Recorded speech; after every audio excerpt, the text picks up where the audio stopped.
سایلۆی کۆنی سلێمانی کە تەمەنی 39 ساڵە و جەنگەکانی عێراق ڕێگر بوون لە تەواوبوونی بۆ پرۆژەی داونتاون کە خۆی لە پرۆژەی گەشتیاری و بازرگانی و نیشتەجێبووندا دەبینێتەوە بە شێوەی تەقینەوەی کۆنتڕۆڵکرا و تەخت دەکرێت.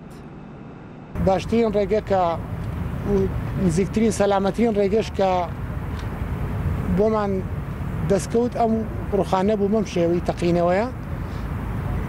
سەرەڕایەوەی کە ئەم ڕوخانە بەم تەقینەوەی شتێکی تازەیە لە ناوچەکەمانە، شتێکی جیاواز دەرەچێت. ئینشەڵڵا شتێکە بێ کە سەلامەتیش بێ، هیچ مەترسیی بۆ دەوروبەر نابێت کە شایانی باس بێ.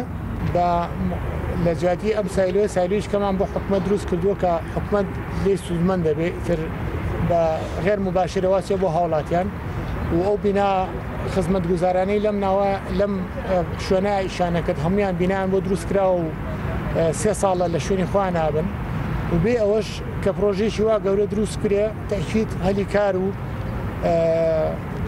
شتی تر بەشی خۆی دابینەکە کە ئیسفادەی بۆ هاوڵاتیان هەبێ بێجگە لەوەی کە ئەتوانی بەکاری بێنی شوێنەکان مۆڵە ئوتێلە شقەیە حەدیقەیە هەشتا.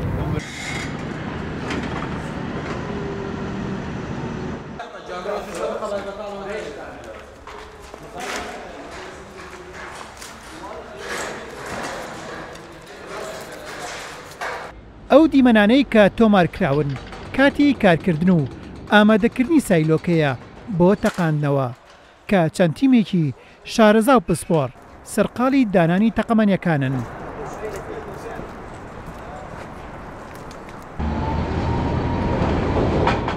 بۆ ڕووخاندنی سایلۆی کۆنی سلێمانی هەموو ڕێشوێنەکان گیراونەتە بەر تا هاوڵاتیان سەلامەت بن و بیناکان و شوێنی نیشتەجێبوونیش زیانیان بەرنەکەوێت. پێشوەخت سایلۆکان جەنابتان بینیتان بەشی پێشەوەی شکێنرا بۆ ئەوەی یارمەتی دەربێت بۆ ئەوەی لە کاتی تەقانەوەکەیە کەوێت هەردوو سایلۆکان کەوێت بەدەما لە بەشی پێشەوەی سایلۆکان چاڵێک کراوە بۆ ئەوەی ڕیزەکانی پێشەوەی سایلۆکان بگرێت. هەڵبەتە تاوەرەکە ئەکەوێت بەشانە، واتە ئەم دوو سایلۆیە ئەکەوێت بە پێشە، تاوەرەکە ئەکەوێت بەشانە. بۆ سەلامەتی دەوروبەر بۆ کۆنتڕۆڵکردنی سەلامەتی دەوروبەر پێویستی بەوە کرد ئێمە 3 بازنە دروستکەین بۆی هەموو خەڵک بەر چاوی ڕوون بێت کە چۆنە بێشتەکە. بازنەی یەکەم بە تیرەی 200 متر بەرپەڕی نەبێت کە هەرەکەوێتە ناو پرۆژەکەەوە کۆی بینن لەو وێنەیەدا. بازنەی دووەم بە تیرەی 500 متر، ئەمە کاریگەری لەرینەوەی ئەرز لەگەڵ دەنگ لە هەوایە.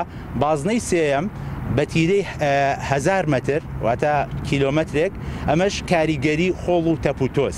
سایلۆی سلێمانی لە ساڵی 1970دا لەلایەن کۆمپانیایەکی ڕووسیەوە دروستکرا تا ساڵی 1985 بەردەوام بوون لە کارکردن، بەڵام بەهۆی جەنگی عێراق ئێرانەوە تەواو نەکرا.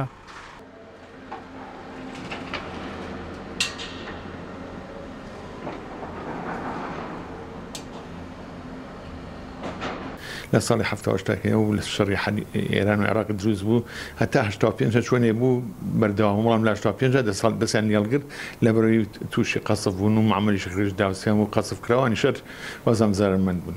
اینجا لە ساڵی 1970 دەستیان پێکردەوە دوای حربی عێراق، ئەیش هاتنە تاکو ساڵی 91 لە دوای 91 لە ڕاپڕینە ئەو مەکاین وشتین لێ هەمووی بەڕاستی بەرتاڵانی کەوت و دەسەڵگری بوون. بوونی سایلۆیەک لە شۆ بوونی چەند سایلۆیەک، یعنی ئەمە لە مەسلحەتی میلەتە، لە مەسلحەتی هیچ جیەتێک نییە بغێری میلەت. ڕوخانی لە من لە پێشەوە مەعاریز بووم بۆ ڕوخانی، بەڵام ئێستا کەمە موسایلۆیە نەکرەوە قەیچێکە با بێتە منطقەیەکی سیاحی بێ، وتێل بێ، فەنادق بێ، مجەمع بێ، ئەسواق بێ، یعنی ئیسفادەی هەیە. بە ئەمەش لەلایەک و ئێمە لەلایەکی تر ئیسفادەی ترمان لەکردو بە بوونی ئەو سایلۆیانە. لەبری سایلۆی کۆنی سلێمانی کۆمپانیای هیوا لە ساڵی 2015دا سایلۆی سەی سادق و کۆمەڵگەی فەرمانگەکانی بازرگانی لە شاری سلێمانی دروست کرد تا لەم جێگایە تا داونتاون دروست بکات. هێمن قادر، کورسات نیوز، سلێمانی.